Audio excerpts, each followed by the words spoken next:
You have a moral duty to supersede the accomplishments of the person who bore that name and gave it its weight before you dare capitalize on it in the public sphere. And Trudeau did none of that. He was a part-time drama teacher, fundamentally. He hadn't run a business. He just didn't know enough to be prime minister. So that's a big part of the issue. I don't believe that he ever says a word that's true. From what I've been able to observe, it's all stage acting. He's crafted a persona. He has a particular instrumental goal in mind, and everything is subordinated to serve that. Why? What's the motivation?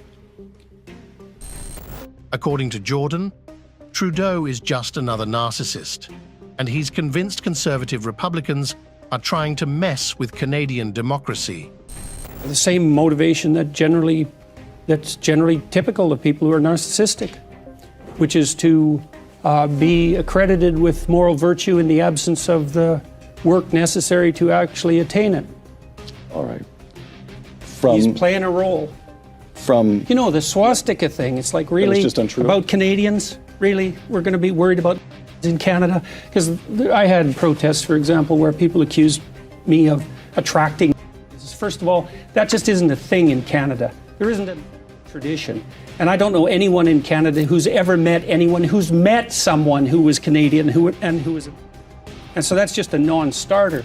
And so when that sort of thing gets dragged into the conversation, right off the bat, you know, the Canadians shouldn't be subjected to the inherent violence of a swastika. First of all, it's not even obvious what that swastika was doing there.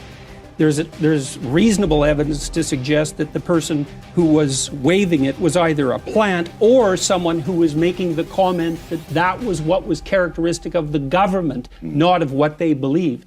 Now, no one knows because the story around that event is messy, and it's not like there were credible journalists who were going in there to investigate thoroughly. But to use that and the Confederate flag issue is exactly the same thing. You know, the story in Canada, our Prime Minister implemented the Emergencies Act, and so the question was why?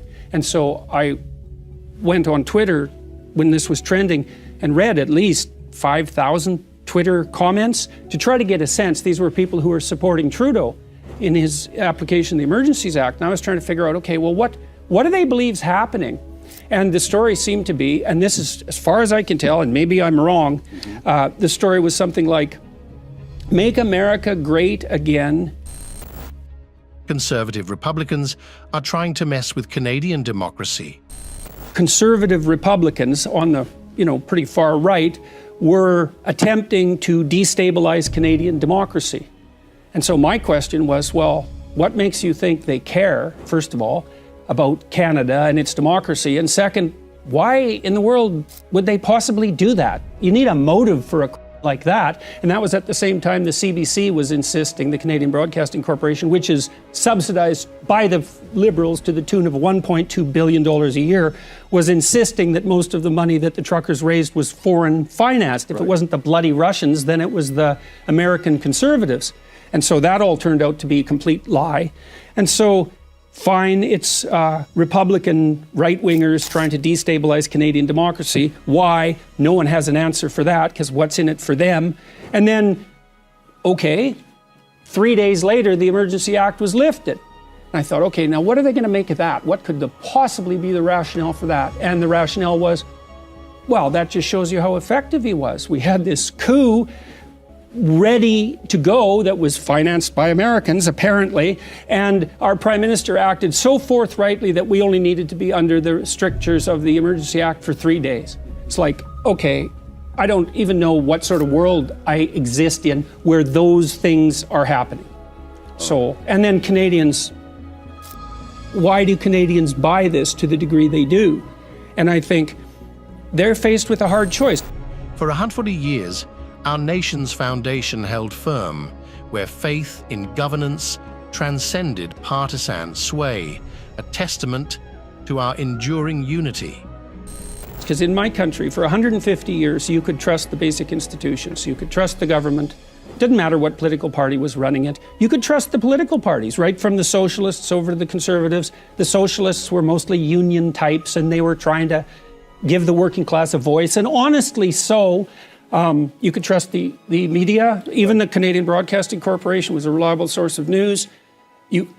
None of that's true now, and so Canadians are asked to make a hard choice, or were in the truckers' convoy situation, and the choice was, well, either all your institutions are almost irretrievably corrupt, or the truckers were financed by like right-wing Republican Americans. After the Liberals had brought in a Harvard intellectual who was a Canadian to be their last leader, he didn't work out. And then they're flailing about for a leader. And the Liberals in Canada are pretty good at maintaining power and leadership and have been the dominant governing party in Canada for a long time. And so they went to Justin and said, well, you know, it's you or a conservative. And you can imagine that's not a positive specter for someone who's on the left, or even a liberal, especially, and Trudeau's quite a bit on the left. And they said, we need you to run. And then I thought, okay, well, the answer to that should have been no, because Justin has no training for this, no experience. He's a part-time drama teacher, fundamentally. He hadn't run a business. Jordan doubts Trudeau's qualifications for Prime Minister. He just didn't know enough to be Prime Minister. But then I'm trying to put myself in his position, So it's like, okay, I don't know enough, but I'm young, and we don't want the Conservatives, and they had a run, a 10-year run, so maybe it was time for a new government. Maybe I could grow into this man. Maybe I could surround myself with good people, and I could learn humbly, and I could become the person I'm now pretending to be, which we all have to do as we move forward, right? And so then I thought, okay, I think you made a mistake there because you ran only on your father's name and you didn't have the background, but let's give the devil his due and say that's no problem. Okay, so now what do? Well, you get elected and your first act is to make the cabinet 50% women, despite the fact that only 25% of the elected members are female. His father was very famous. Sure. And so that put Trudeau at a tremendous advantage with regards to moving into a leadership position in Canada. It's not excusable. You should move ahead on your own merits, especially if you're daring to do something like run a country. You have a moral duty. If you have the advantage of a name, you have a moral duty to supersede the accomplishments of the person who bore that name and gave it its weight before you dare capitalize on it in the public sphere. And Trudeau did none of that. He knows how to behave. He knows how to act in public. He had the upbringing for it. Other than that, there's nothing there, not that I can see. And if there was, he wouldn't have run the way he did. He's not an impressive person in my estimation. Some strong opinions there, strong beliefs there. When he appointed 50% of females to 50% of his cabinet because it was, what did he say? Because it's 2015. It's like, no, quarter of your elected. Jordan believes Trudeau's responsibility should be to appoint the most qualified individuals, regardless of their gender. Members of Parliament were female. If your job was to pick the most qualified people, period, regardless of their genitalia, because they're leading the country. You pick the most qualified people. Instead, he abdicated his responsibility to make those difficult decisions and then wallpapered it over with this casual virtue of, well, I'm going to promote women. It's like, no, you're going to promote competent people, you weasel. We know that it depends on relegating your tribal affiliations to the general idea of being an American. We are regressing into tribalism. And so we're starting to revert to a pre-civilizational tribalism. I think large swaths of the United States are tribal now. Victor Davis Hanson insists that we must take lessons about government with utmost seriousness. Well, I think we should take these lessons very seriously, both from the point of the attacker and the attack, because you mentioned some of the commonalities. At the end of the book, I give you a kind of a common denominator blueprint, and people who have not been defeated or are accustomed to a position of superiority, culturally, militarily, they think that they're invulnerable forever, and they're not aware of insidious decline. Thebes that Alexander took is not the Thebes of Epaminondas. And yet the walls look as stout as they ever were. And the people are the same, they think. Same thing with Carthage, the same thing with Constantinople. They said, nobody's ever going to get through the walls. They tried just early, 50 years earlier, they couldn't do it. We're invulnerable. And people said, well, we're not the same people. They don't think that anybody would ever dream of extinguishing them. He declares that our civilization is currently at its pinnacle. This is the pinnacle of our civilization, etc. Constantinople, this is the city of Constantine and Justinian. We can't fall. So there's an unreality. And then they have no idea who they're facing. They have no idea what's in the mind of Cortez. They have no idea. Do we have any idea what's in the mind of Xi Jinping or Vladimir Putin? We have no idea. We think that Xi thinks, as I think George H.W. Bush, Bill Clinton, Barack Obama, all bipartisan, they all thought that he is so impressed with Western civilization. He's globalizing, he's changed his economy. Yes, he's rough around their edges, but our leisure, our affluence, globalization will acculturate them, and China will hit their place among the family of nations. Because, of course, they want to be like us. They want us, and they don't understand that is exactly what the Byzantines said about the Ottomans. That's exactly what people said about Alexander. That's exactly what they said about Carthage. There's an unreality at play, and understanding the attacker's capabilities is crucial. And these people don't understand. So whether it's Putin, so when Putin says, I'm going to use weapons if I lose, and there's been about 17 threats from high members of the Russian military, high members of the Russian parliament, such as it is, and Putin himself, tactical even. We say, this is crazy. They would never do that. We never say, well, if I was going to lose and be humiliated, or if I wanted in the breadbasket of the old Soviet Union and ports on the Black Sea and a window right onto Europe, I'd be willing to do a lot of stuff for it. And right. I've done, so there's an unreality, and then on the part of the attacker, they need to understand what the attacker is capable of. I just add one quick thing. Yep. I also mentioned the serial threats that China has given Taiwan.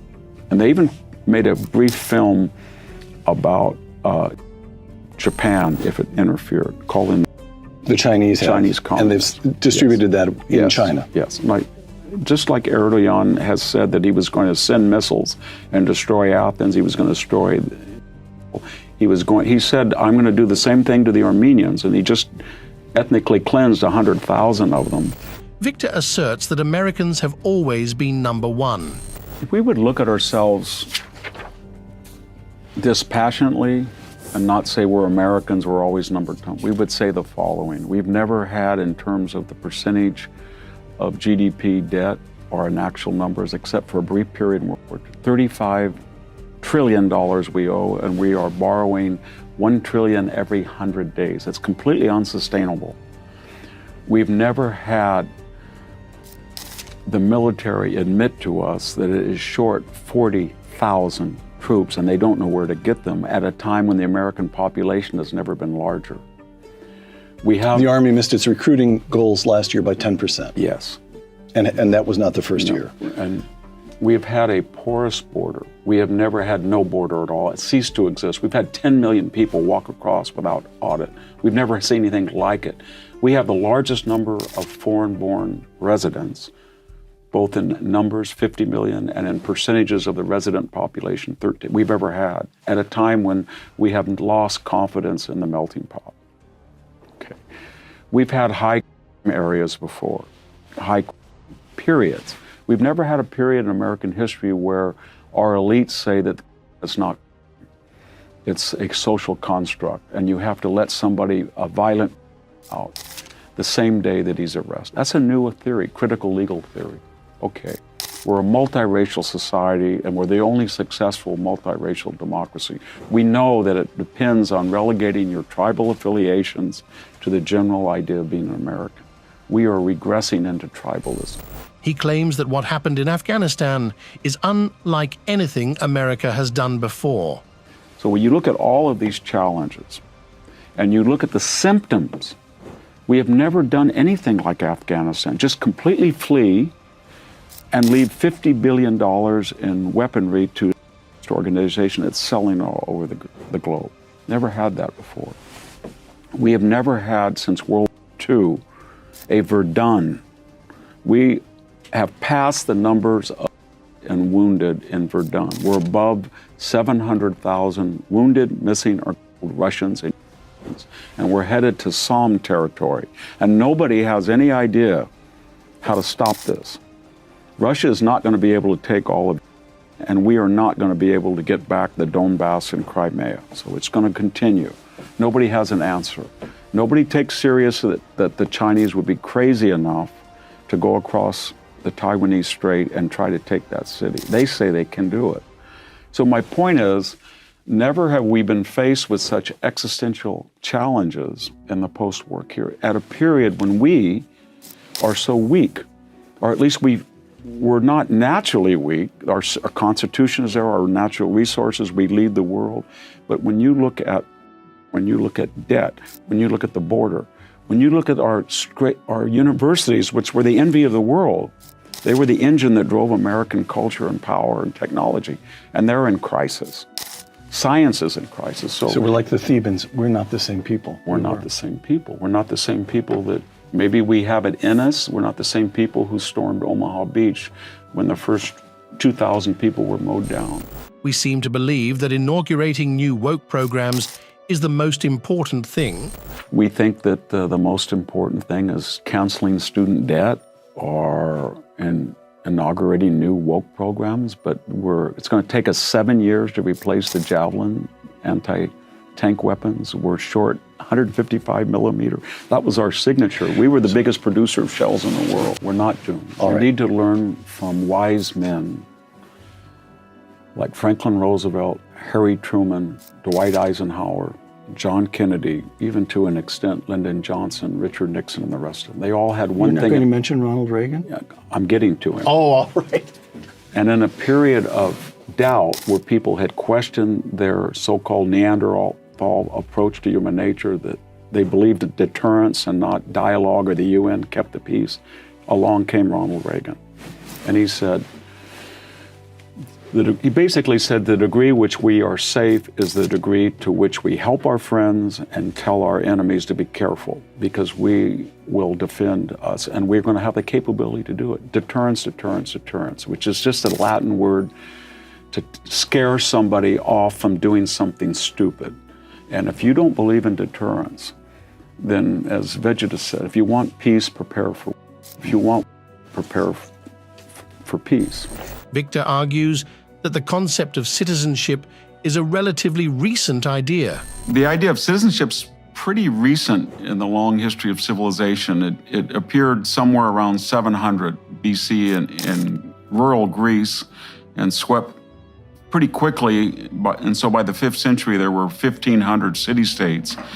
And what it was the first time that citizens were self-governing, and that meant that they were pretty clearly defined. They made up their own militias. They adjudicated the circumstances under which they would go to.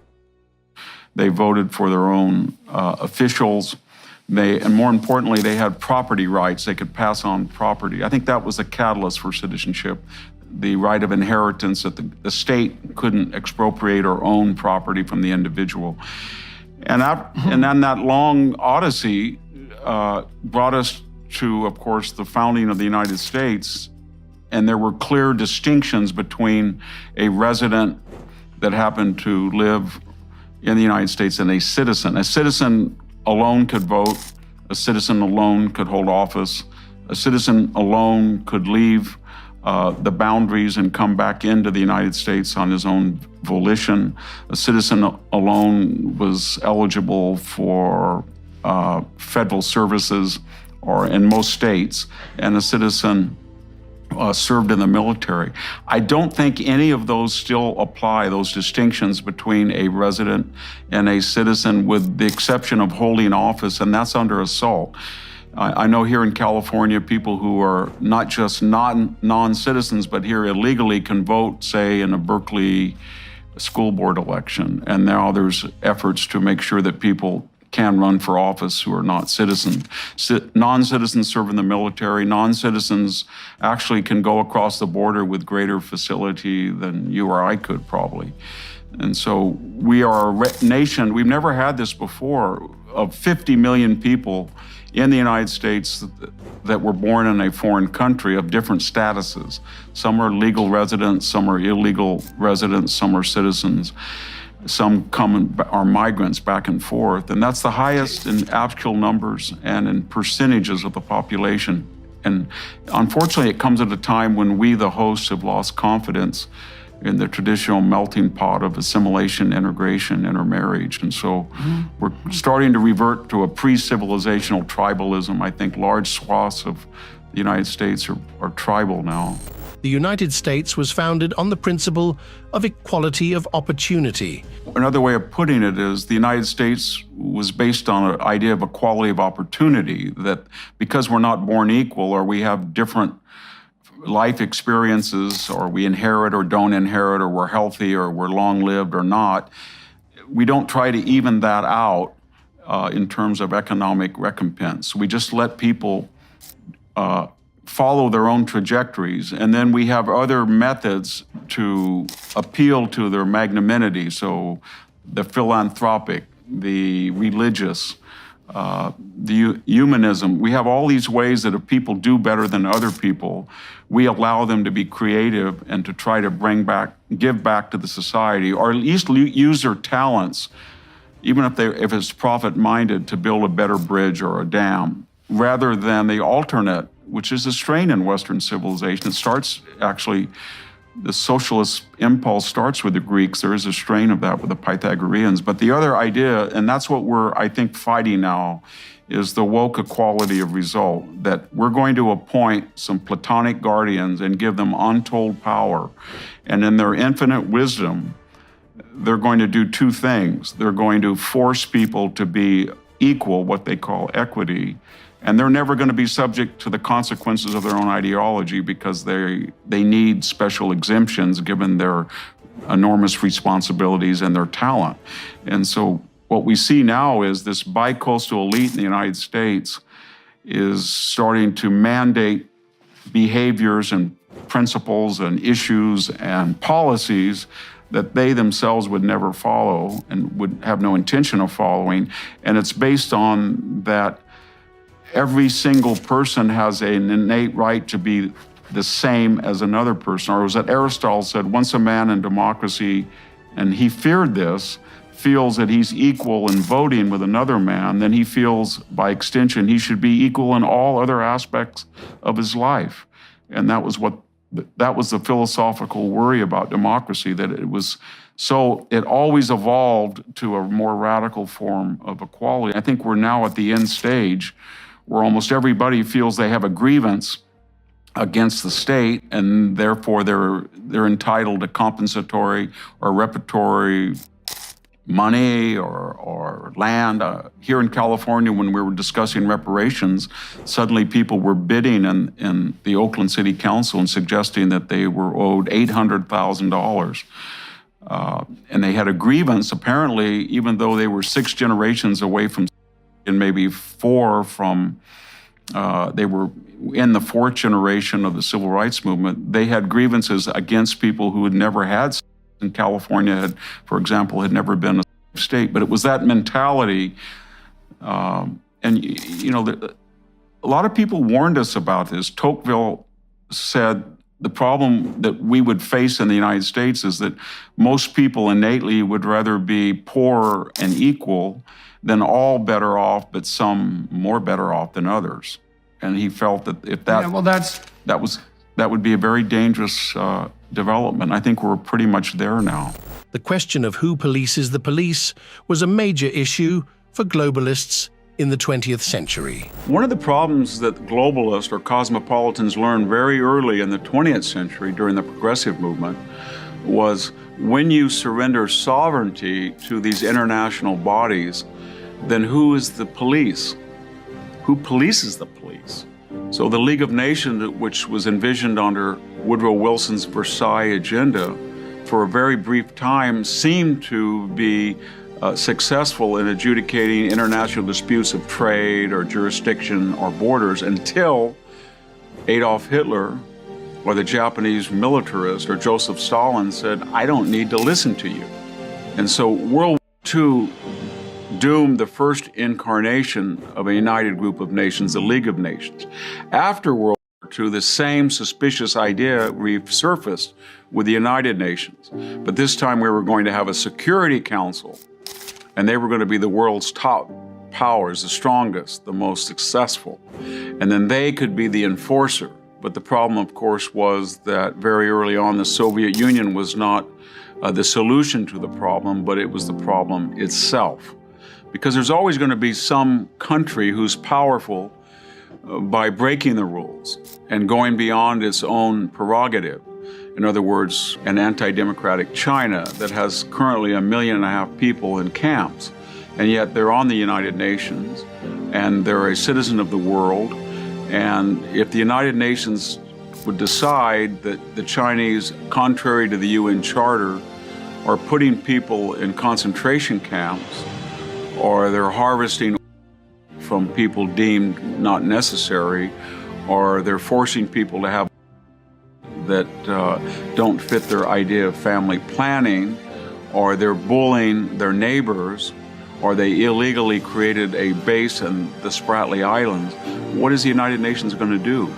And the answer is they can't do anything.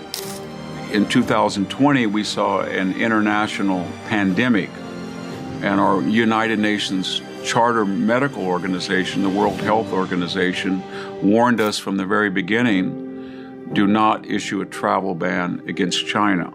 And then we learned that the World Health Organization was essentially parroting or mimicking what China wanted. And why did they do that? Because of Chinese money and Chinese pressure. This is not an aberration. It's inherent in the idea of global governance that there is always going to be strong powers who have agendas that are not global in scope, but they're national and sovereign. But if all the other countries in the world surrender their sovereignty and one powerful nation doesn't, then they have to come up with a mechanism of collective defense. And so far in the history of man, that's never worked.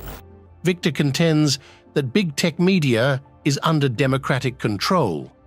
All of our, we said earlier, big tech, media, investment, insurance, law are all democratic controlled, and they have global markets now. They adapted best and could adapt best to globalization. And they don't feel anymore that democracy gives them the desired result. They feel that, well, we have an equality of result, quality of opportunity society, and that's what we fought for. Our parents did. We have the 8-hour workday, the 40-hour work week, disability, equality of opportunity ensured, civil rights, but we didn't get what we wanted. What we wanted was a quality of result, mandated, and that's by nature anti-democratic, because if somebody opposes you on the road to utopia, you get rid of them. So now what Michael Bloomberg says, I don't want to cooperate with the Democrats. I want to spend $50 million in Ohio to show everybody that I flipped Ohio, wasted. I want to spend $100 million in Florida to warp that election and show my power. I'm Mark Zuckerberg. I want to tell everybody that I deplatform the president. They don't believe in democracy because they feel that now the businesses and that they operate in are so influential in opinion making or in providing informational services. When I was growing up, to be on the Fortune 400, you had to be worth about 100 million in today's dollars, and now it's 6 or 7 billion probably. They have so much money that they feel that they're sort of like platonic guardian, and they can tell everybody the way the world is going to work at Davos, and this is the way it's going to work, and it's not going to apply to us because we have to be healthy and have jets and estates and compounds and multiple, but it's going to be, we know best for you. and they have nothing but disdain and hatred for the middle class. As one of them once told me when I was arguing with him, you are the guys that have snowmobiles and jet skis, and tell me why you need a snowmobile or a jet ski. That's what he said. They have nothing, they think that the middle class lacks the culture and the sophistication and the taste of the wealthy, but it also lacks the romance of the distant poor. So they hate it. They just hate the middle class. They're very dangerous people because they're also not nationalists. So if I meet somebody of this class who's Australian or American or British, they don't believe they're British or Australian or American. They believe that they belong to an international elite. If somebody I meet from Australia is in this group in Sydney, then he feels that he knows New York better than he does a rural town in Australia. The driver of Princess Diana, finally breaking his silence, shared chilling details live on TV that shook the world. I had to turn away, think about it, and then grip myself back and get on with what I was doing. Princess Diana's untimely and unusual injury, a mystery that has haunted us all, was revealed to be the cause of her tragic death. She was talking, and they were worried about other people, and it was only later that she had a very unusual injury. I just felt that it was appearing every day in newspapers and various things that I was listening to people, and that was an emotional day on the day that she... Imagine the driver's shock, hearing of the princess's horrific accident while he was in the comfort of his bed. You got the phone call, and Yes, I can, vividly. What was it like? Where were you? And I was in bed with my wife, and she answered the phone. I had a bit of banter with the guy on the other end, and then she looked round at me and said, I think you better get up and sit on the end of the bed and take this phone call. His colleague relayed to him with a grave tone that the princess had sustained severe injuries as a result of an unfortunate accident. And it was a colleague from Balmoral who was telling me that Her Royal Highness was actually injured. And put the television on and you'll see. So that's what I did. You know, it was a bit of a shock. Got dressed and then went down to Kensington Palace. Summoned to the palace after the accident, he recounted the surreal and heart-wrenching experience of being thrust into a tragedy. Yes, it was quite difficult because Robin Cook, who was then the Foreign Secretary, was on the television giving what had happened. And he was explaining that she was injured. When in fact the private secretary, Michael, was telling the six of us in the office that sadly she'd... When he landed in Paris, the atmosphere was thick with tension and sorrow, a city mourning the loss of a beloved icon. Yes, the 24 hours was quite difficult. Getting to Paris was fine. Getting to the embassy was great, except I didn't speak French. My wife speaks it fluently, which a phone helped. And I knew one of the military attachés, Brigadier Ritchie, who immediately came into the room, and he used to work with Princess Anne. The hospital was flooded with people desperate to know the princess's condition, a testament to her global impact. So I was taken in to help, where I went to the hotel, and then I went to the hospital, and arrived at the hospital, lots of people about, on I think it was the first floor, and there was a lot of people. The driver, maintaining his professionalism amid the chaos, felt the weight of the world's grief and disbelief. Yes, I mean, I was an ex-inspector, but I did say that perhaps people are expecting lords, ladies and colonels in this in this particular instance, but we were dealt with by Sir Michael J. very, very well, and given everything that I needed, I was given. He described the emotional torment of seeing Princess Diana in a hospital bed, a stark contrast to her usual radiant presence. It's very difficult and emotional to see a person lying in a bed and not in a mortuary.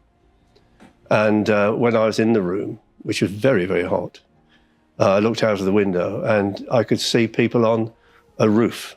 Now, whether they knew where the princess was, I don't know, but that worried me. So I got some blankets because there was no curtains, and we put blankets along the windows, which made it even hotter in the room.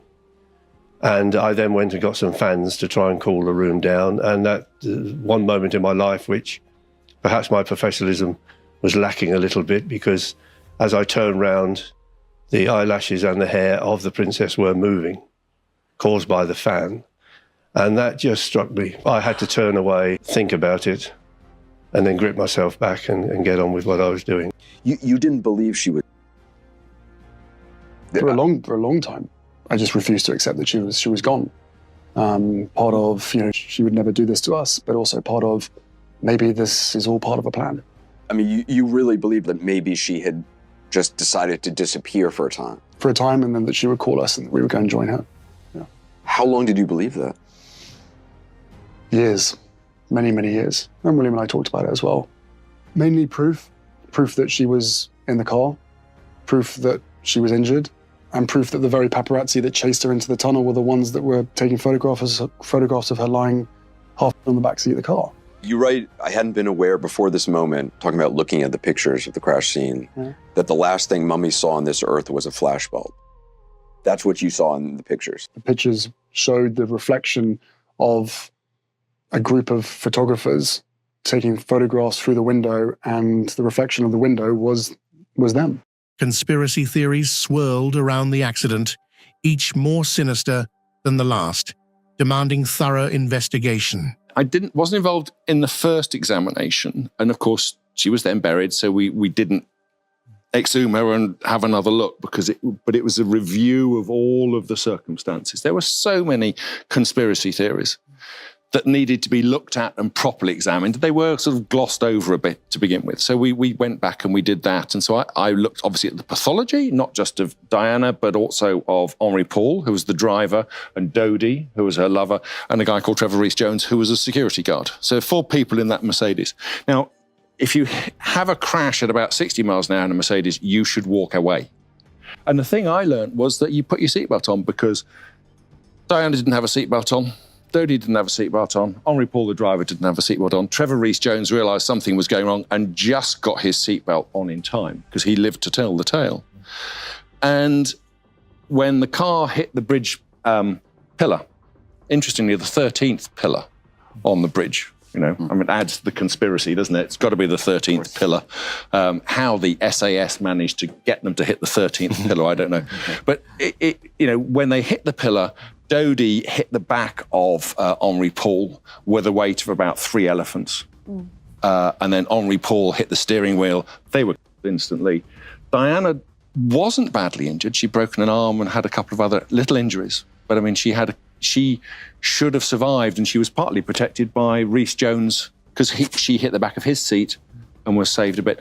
And in fact, when they arrived, they thought she was okay. She was talking, and they were worried about other people. And it was only later that she had a very unusual injury deep in the center of her chest that no one knew was there. And when she became ill and collapsed, at that point, it became too late. And she after surgery.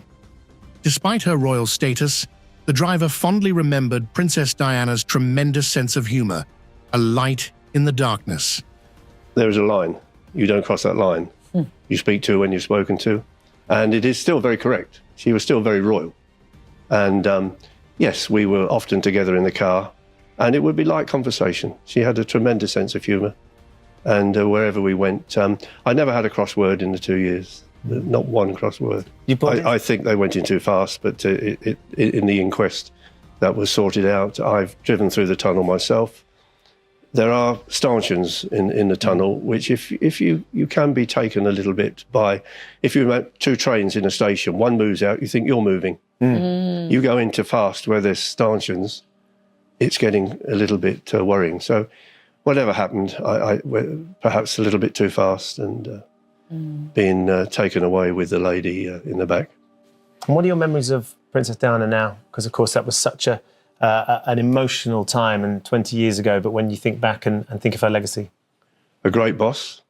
I felt the last year, from August the 28th, when the divorce came through, that year up to she felt to me, because I didn't work with her years ago as a police officer, I was with Princess Anne, but she was good. She seemed to be living a good life and happy. I was in bed in the embassy, and the 2 phone calls came early on. and told me that there had been an accident, and clearly I needed to get to the hospital quickly. When we arrived, we were met by the French Interior Minister, Jean-Pierre Chevènement, and he said he had heard that there'd been the accident. She had been badly hurt, but didn't know how badly she'd been hurt. And then Chevènement was taken out by one of the nurses, and he came back in tears, really, and came up to me and said, "I'm afraid she's." But then after we had heard that she had, then I was on the phone, clearly to Robin Janvin in Balmoral to tell him so he could tell the royal family that she had, and also to Downing Street. It was just getting light. 2 Mercedes drew up, and I told him that the Princess of Wales was, he knew that his son had died, and we offered our condolences. Prince Harry, grappling with his own grief, was shielded from viewing the more gruesome photographs of his mother's final moments. All I saw was the back of my mum's head, slumped on the back seat. There were other more gruesome photographs, but I will be eternally grateful to him for denying me the ability to inflict pain on myself by saying that, because that's the kind of stuff that sticks in your mind forever. There was a tremendous shock in the hospital at that stage. And certainly when I was told, and we were told that she had, we were aware that this was a profoundly moving moment for all those who had been involved. My wife and I went to Villacoublay, the official airport, to meet the Prince of Wales. He said how Prince William had wanted to go to church that morning, which was not, he said, something Prince William always wanted to do on a Sunday morning. So they had been to church, but throughout that day, that morning, he had wanted to do what he thought was in the best interests of 2 children who had lost their mother rather brutally. The feeling I had from the conversation I had with the Prince of Wales and conversation I had later on with the Queen was the concern of a family who had lost a member of that family, and a family, in particular the Prince of Wales, who knew that his children had lost their mother. Curious that the nation wanted to share their grief, it seems to me, with someone, and the person they wanted to share their grief with was the Queen. And when the Queen came to London, I think that was in a sense a cathartic moment for the royal family, and was a sense that the royal family and the Queen was responding to the grief which the nation felt. She was the villain. She was the third person in the marriage. She needed. Let's take a look at the intriguing and controversial life of King Charles, a prominent figure in the British royal family, as Kayleigh McEnany unveils a comprehensive exposé on his secrets, scandals, and untold stories. This revealing narrative also sheds light on the journey of his current queen consort, Camilla Parker Bowles. From the early days of Camilla's romance with Prince Charles, through years of public scrutiny and scandal, to her eventual acceptance into the royal fold, we explore every detail of their complex relationship. Discover how a single phone call almost brought down the British monarchy, and how a secret love affair existed long before Princess Diana came into the picture. Get ready to delve into the hidden truths behind the headlines, as we examine how Camilla transformed from one of the most reviled women in Britain to queen consort. This story spans decades and includes some of the most shocking moments in royal history, as revealed by Kayleigh McEnany. Starting from the beginning, we follow the current queen consort, Camilla Parker Bowles, and King Charles as they navigate their new roles amidst ongoing public scrutiny. Their relationship has been anything but smooth, marked by scandal and controversy, notably during Charles's marriage to Princess Diana. However, the revelations didn't stop there. Uncover the secret Queen Camilla revealed about King Charles, and explore the royal love story that intertwines Charles, Camilla, and Diana, adding layers of intrigue to this narrative that mirrors a fairy tale with its unexpected twists and turns. On a breezy afternoon in 1970, during a polo match at Windsor Great Park, Charles encountered Camilla. She broke the ice by mentioning that her great-grandmother had been the mistress of Charles's great-great-grandfather, highlighting their shared history.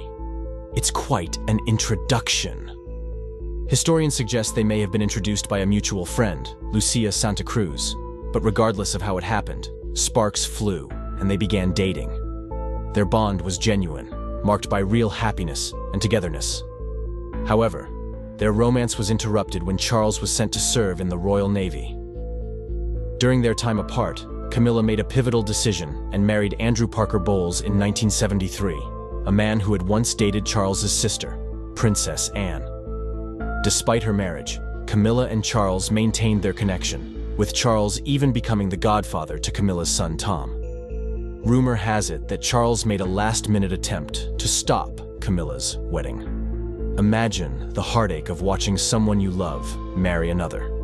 Before Diana entered the scene, Charles had a brief romance with her sister, Sarah Spencer, in 1977. This relationship ended when Sarah overshared with the press, but she played a crucial role in introducing Charles to her younger sister, Diana, at Althorpe House during a pheasant hunt. This introduction set the stage for Charles and Diana's relationship. Charles's relationship with Diana was heavily influenced by royal expectations. By the late 1970s, he was under pressure to find a suitable wife, and Diana, young and seemingly perfect for the role of a princess, fit the bill. Despite this, Charles's heart always seemed to be drawn to Camilla. Their early days were filled with joy, a stark contrast to the challenges that lay ahead for Charles. The impact of Charles's first love with Camilla was profound, enduring through the years. Camilla would later reveal the full truth about Charles.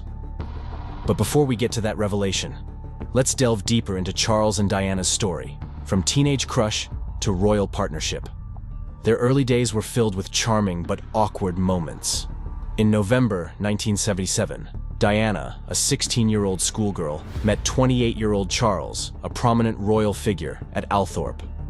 Thanks to her sister Sarah, who had once dated Charles, the dinner was buzzing with excitement when the prince arrived. Diana made a lasting impression with her lively personality, catching Charles's attention. He even asked her for a dance after dinner, marking their first formal meeting. In 1978, Diana found herself amid the grandeur of Buckingham Palace, attending Charles's 30th birthday celebration. This event, filled with royalty and elite figures, was a world Diana, still a teenager, had to navigate. Their next notable meeting occurred 2 years later, in 1980, at a friend's house party. During this time, Charles was deeply affected by the tragic loss of Lord Mountbatten. Diana's empathy and kind words touched Charles profoundly. She noticed his sadness and told him he shouldn't be lonely and deserved someone to care for him. This genuine moment of compassion brought them closer, revealing a side of Diana that Charles hadn't fully seen before. Diana's popularity with the public soared, endearing her to the British people with her genuine warmth and relatability. This increasing public admiration added strain to her already challenging marriage with Charles. The constant media spotlight created a fishbowl existence for Diana, where every move was scrutinized and every gesture analyzed. Despite the glamour and prestige of her position, Diana's life was far from a fairy tale, filled with personal struggles and a relentless quest for privacy and normalcy for herself and her children. Her journey was marked by immense personal growth and resilience, even as she sought to find her own identity within the strict confines of royal expectations. Later that year, Diana received an invitation to the royal family's Balmoral estate. This visit was significant, almost like an audition for royal approval. Diana fit in effortlessly, charming everyone with her natural ease, and even learning to fish with Charles. The paparazzi quickly caught on to their growing relationship, and Diana became a media sensation. They were particularly captivated by a photo of her at her kindergarten job, which inadvertently revealed more than intended due to the sunlight behind her skirt. Charles's comment about Diana's legs being spectacular indicated a shift in their relationship to something more personal and less formal. By January 1981, with the media frenzy at its peak, Prince Philip decided it was time for Charles to make a decision. He sent a letter to Charles, urging him to either propose to Diana or end their relationship to protect her reputation. Charles took this as a royal mandate, leading to a proposal and what would become the wedding of the century. On February 6, 1981, Charles proposed to Diana, and she accepted. This royal engagement was a major event, filled with immense pressure and expectations. A few weeks after the proposal, the couple gave a televised interview. It was charming until a seemingly simple question cast a shadow over their happy news. When asked if they were in love, Diana immediately said yes, but Charles's ambiguous response about what being in love meant raised some eyebrows. At the time, this was perhaps seen as typical royal reserve. On July 29, 1981, the highly anticipated royal wedding took place at St. Paul's Cathedral in London, drawing an estimated 750 million viewers worldwide. Diana, stunning in an ivory silk gown with a 25-foot train, the longest ever worn by a British royal bride, exuded elegance despite her visible nerves, which led her to mistakenly call Charles by the wrong name during their vows. The wedding's splendor was undeniable, yet hints of underlying challenges and pressures were present from the beginning. Remarkably, Diana and Charles had only met 13 times before his proposal. Imagine committing to marriage after so few encounters. Their honeymoon, expected to be filled with romance and joy, turned out to be far from idyllic. Instead of basking in newlywed bliss, the couple spent time reading books by Charles's favorite author, Lawrence van der Post. Diana later revealed in taped interviews for a biography that her hopes had already faded by the second day of the honeymoon. She felt exhausted and emotionally drained, not from happiness, but from the immense pressure of adapting to her new royal role. In retrospect, both the engagement and wedding were grand yet bittersweet events, marked by celebration and underlying struggles, with millions witnessing only the surface glitter, unaware of the deeper challenges. Despite their history, Camilla attended the royal wedding, likely due to her husband, Andrew Parker Bowles's position as the commanding officer of the Household Cavalry Mounted Regiment. At this time, both Charles and Camilla were married to others, and it seemed their romantic involvement had ended. However, soon enough, royal secrets would begin to unravel, revealing that the fairy tale was more complex than it appeared. Diana's turbulent royal life. From the moment Diana stepped into the royal spotlight, her life seemed like a fairy tale. However, beneath the grandeur and sparkling tiaras lay a world of struggle, heartache, and private battles. Let's delve into the challenges Princess Diana faced during her marriage to Prince Charles, including mental health issues, public scandals, and a marriage fraught with turmoil. At just 19 years old, Diana transitioned abruptly from a simple life in a London flat shared with friends to the isolated opulence of Buckingham Palace. The lively girl who charmed everyone at Balmoral soon became distressed and jealous, her moods swinging wildly under the intense pressures of her new royal duties, according to her biographer, Penny Junor. The constant scrutiny and high expectations overwhelmed her, marking the beginning of a turbulent royal journey. The spotlight only magnified Diana's private struggles.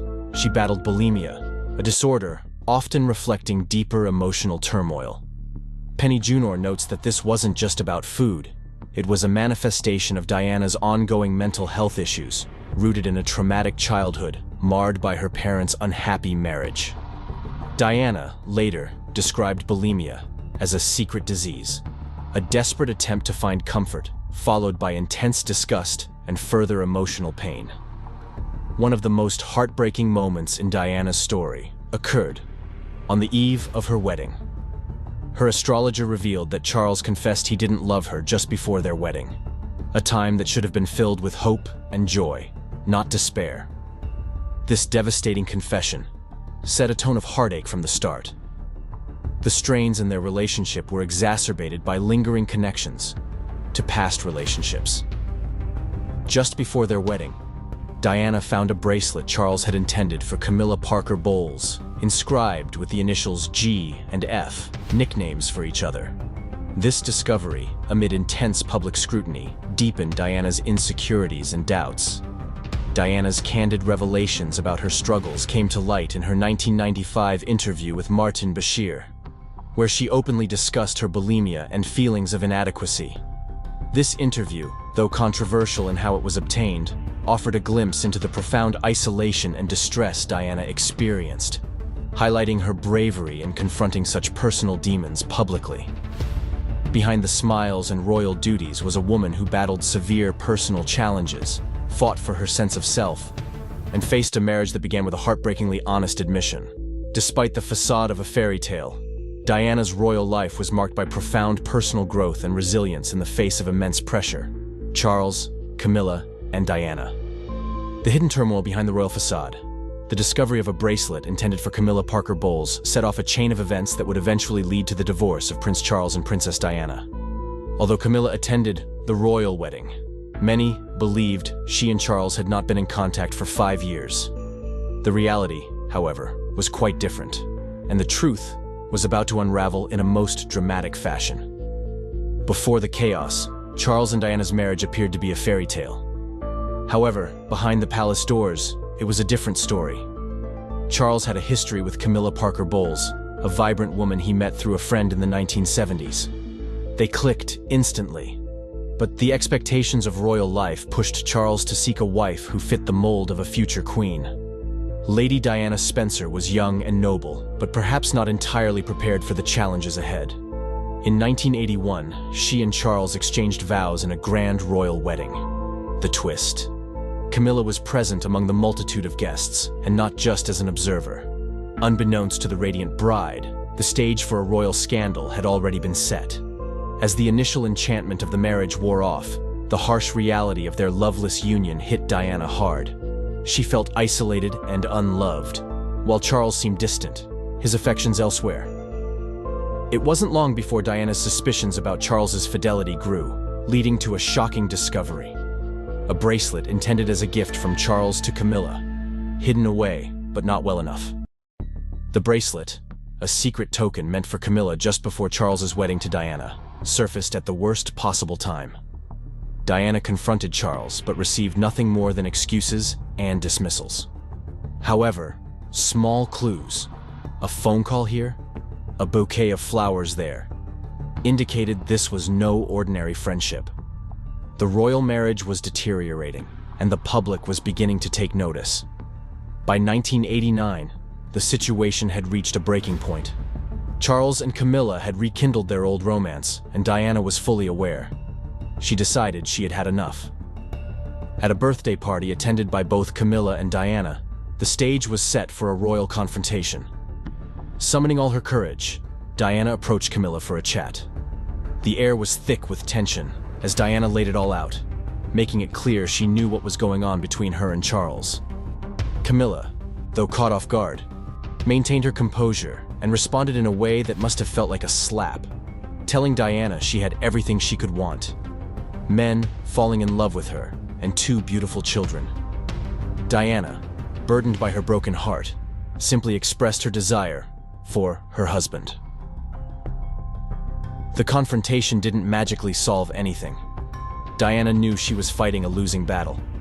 With dignity, she ended the conversation, leaving a stinging reminder to Camilla that despite their mutual difficulties, she was fully aware of the affair and refused to be treated like a fool. This event marked the beginning of the end for Charles and Diana's marriage. Their relationship, which had started with such public fanfare, was now crumbling under the weight of deceit and betrayal.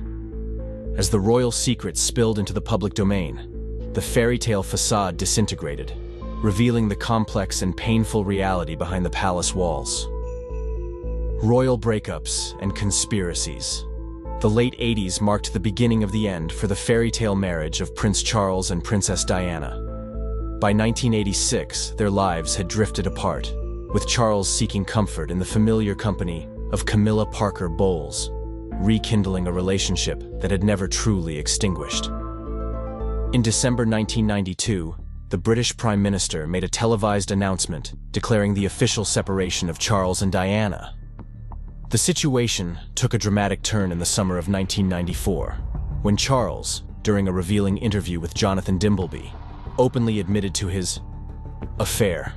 His cold demeanor towards Diana and their sons caused a public outcry and led Camilla's husband, Andrew Parker Bowles, to seek a divorce. The fallout was swift and relentless. Diana had her moment to speak in November 1995 with her now famous Panorama interview, candidly stating, "There were 3 of us in this marriage, so it was a bit crowded." This was a breaking point for the Queen, who soon after urged Charles and Diana to divorce. By August 1996, their marriage was officially dissolved. The The story took a tragic turn just a year later when Diana died in a car crash in Paris in 1997 at only 36 years old. As paparazzi chased their car, it crashed in the Pont de l'Alma tunnel, resulting in the deaths of Diana, her companion, Dodi Fayed, and the driver, Henry Paul. Her bodyguard survived but was severely injured. The tragic incident sparked numerous conspiracy theories. Some speculated that the crash was not a mere accident, but a calculated move, possibly involving the royal family to clear the path for Charles to marry Camilla. Although Charles initially claimed he had no plans to remarry, the reality turned out differently. In the late 80s, the public facade of Prince Charles and Princess Diana's marriage began to show significant cracks. By 1986, they were living almost entirely separate lives. Charles revived his relationship with Camilla Parker Bowles, an old flame whose bond with him had never completely faded. The public announcement of their separation came in December 1992, delivered by the British Prime Minister on national television. A crucial moment occurred in the summer of 1994, when Charles, in an interview with Jonathan Dimbleby, admitted to his affair with Camilla. His apparent lack of affection towards Diana and their sons caused a stir, prompting Camilla's husband, Andrew Parker Bowles, to file for divorce. The chain reaction was swift and dramatic.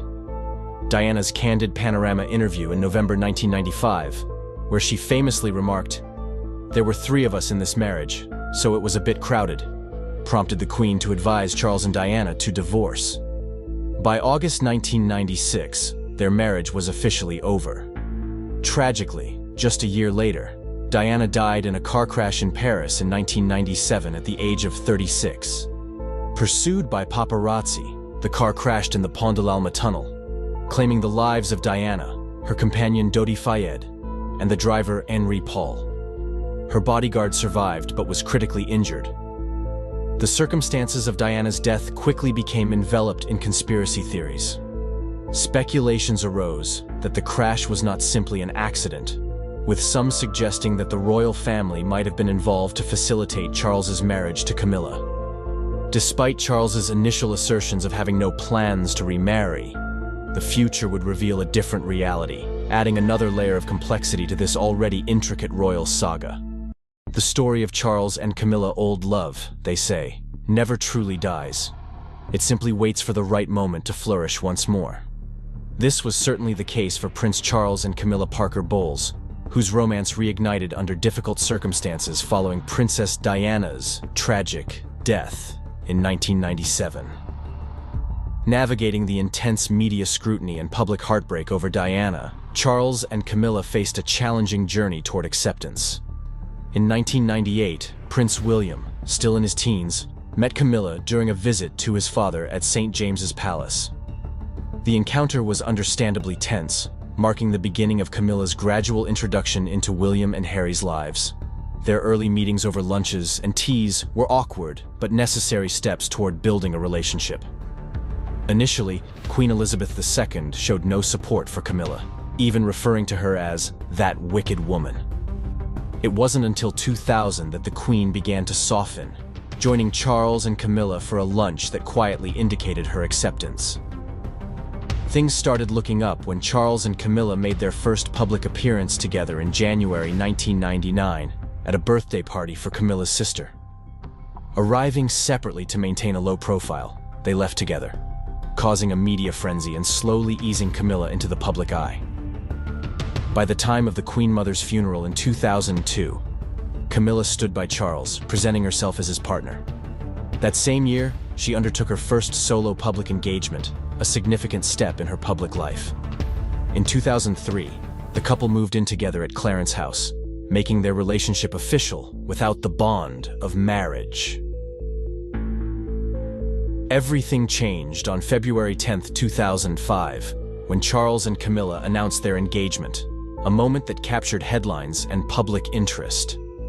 Camilla humorously shared that Charles had indeed gotten down on one knee to propose.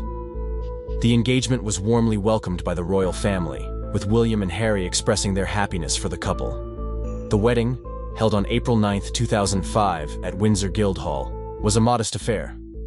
They chose a simple ceremony with close family and friends, foregoing the typical grandeur of a royal wedding. The Queen did not attend the ceremony, but joined the couple for the blessing at St. George's Chapel afterward.